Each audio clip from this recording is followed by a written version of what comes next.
started our journey of AI adoption 2 years back. And while starting that, we have a lot of apprehension also about whether it is useful, how much it will be the cost involved. And when we talk about the pertinent question is about whether it is a replacement of human manpower or it is a complementary in nature. So looking to all this aspect, we had certain framework available to us, and we started to have an application which is in line with our main business, that is power transmission line. Apart from that, we had like a 70 substation that we are operating currently, and so almost 70-80 transformer reactors which are generate the black box. So if we thought about like putting some kind of an asset health monitoring system with the help of AI as a second layer, which can give us an accurate health about the operations or the performance of the equipment in terms of transmission and reactor. So these two initiatives we started, and it's like a journey in progress. As a utility, I will say mostly when I'm observing different utilities also, we are very, very young to AI as utility. Lot of data is being processed, which can be used by AI to generate decisions, right? To some extent, we have adopted minimal, I will say, information processing. We are still not getting into automated decisions. We are only prompting. The AI is only prompting the outcomes for people to take decisions. That is what is the level of adoption, I will say, as of now. What is my observation? It's evolving. I think it's a good start. There is a good level of awareness among utilities. So the basic thing is having the automation and also digitalization, which utilities have already adopted, and now putting the AI on top of that, we are seeing applications like AI for the asset performance management, AI for energy forecasting, also AI for non-intrusive way of monitoring the utility assets. People are a little cautious. I just like some of the panelists mentioned, there has to be training for a successful adoption. But people are very excited, right? It's really a game changer. But yeah, the challenge is we are still struggling with what's the best use case and how do we make sure there are no mistakes, right? VRPL has used AI and analytics I think more than 5 years ago, and we have matured in the power scheduling domain where our error is very less, and now we are focusing on further in our predictive analysis like new corrections and all key domain areas. Has helped. It is actually right now it is accelerating our utilization journey. So we are in that phase right now. With our experience as far as AI adoption in CSC is concerned is mixed right now. So we have a lots of challenges. To overcome that challenges, we need obviously AI-based solution. Intelligent activities gases what in there. This is preventive maintenance of using PMI app what I told you. So that taking a photo of the equipment for a photo and analyzing the possible failure or defects. That is the most useful at the distribution level now. Yeah, so particularly like Tron with AIML model is very encouraging as of now.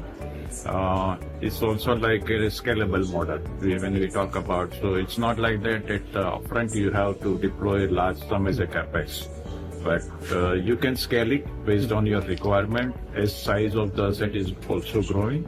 So it is a modular approach, we can say, very flexible. And the best part of it is that there are a lot of Indian startups out there they are working on this particular field and assisting us and as a power system operator. So mostly operational data, which is in bulk, asset management data, because a lot of asset information is available for maintenance people. So it can help go from time-based maintenance to reliability-centered maintenance. So that is one use case, very good use case where you have. We are utilizing AI in cyber monitoring. Okay. So you have continuous threat monitoring and those kind of use cases which are in use right now, which will be getting stronger as we move forward. The asset performance management use cases, they are showing positive results. It comes from very objective way of achieving the KPIs, reducing the downtime, extending the life of assets, and also having the prediction accuracy improving. And that's already being used by utilities. The use cases, anything to do with text is really, AI handles it really. So things like summarize me my day, and anything with lot of data, images, PDF, AI is just really good at it, much better than humans. It can detect gaps that we cannot. So those are the areas that, I think those are the first things people should attack before doing really advanced or complex case that they cannot control. At granular level in the power scheduling, because it is the major cost for us, they are focusing on it, and it has given very good. Project management part, the creation of schedules, WBS, and resource and cost management. Two or three use cases are showing good results like demand forecasting, predictive maintenance, and outage analysis. The areas are what I told you, the reverse workflow and harmonic distortion are going to be the key focus areas in the coming days for us, and the storage of excess solar power that is generated in the midday. So how to management of the excess solar power. So apart from the two applications that I talk about, nowadays AI has also come up about RAG model.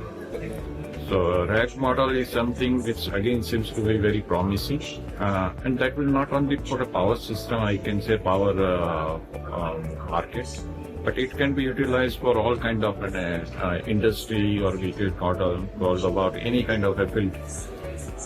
It's like whenever you have certain kind of a data lake and you wanted to utilize the data lake for your future prediction or to get some kind of inference out of a large data lake, this RAG model is very, very important. What we are contemplating at this point at time is that because that we have a large number of knowledge pool available, we can digitize as a library, and that library can be utilized with the help of chatbot and RAG model. So for a new joiner who come to the organization, it becomes a very easily retrievable learning model that we are contemplating at this point. Talk about utility in general, all utilities, distribution or transmission. The use cases are for business decisions. Yeah, where you will have operational data, you will have materials management data, how the spares need to be optimized, what kind of inventory need to be kept for which inventory will be utilized at which locations, what are the most focus areas where most activity happens, so consumables utilization, predicting the needs of maintenance people and resources, materials, etc. So mostly I will say business information is very readily available, which AI will be focusing on, so that makes big leverage for business. So we always see that the core automation, which is deterministic, has to be there on top of that AI input to have the additional improvements in key performance indicators in terms of asset health, in terms of predictability of any malfunction, failure of the assets, and also prediction of any forecasting, which is important. We have solutions like Nostradamus AI, which is best in the industry, having almost 20-30 years of experience put into the AI model, which can give you better accuracy of software forecasting. For us, we make software for utilities. So our use cases are what utilities want, right? And some things they want is to reduce the grunt work. It's like their real work is managing the power, safety, reliability. But they end up doing a lot of manual work just to keep the tools happy, right?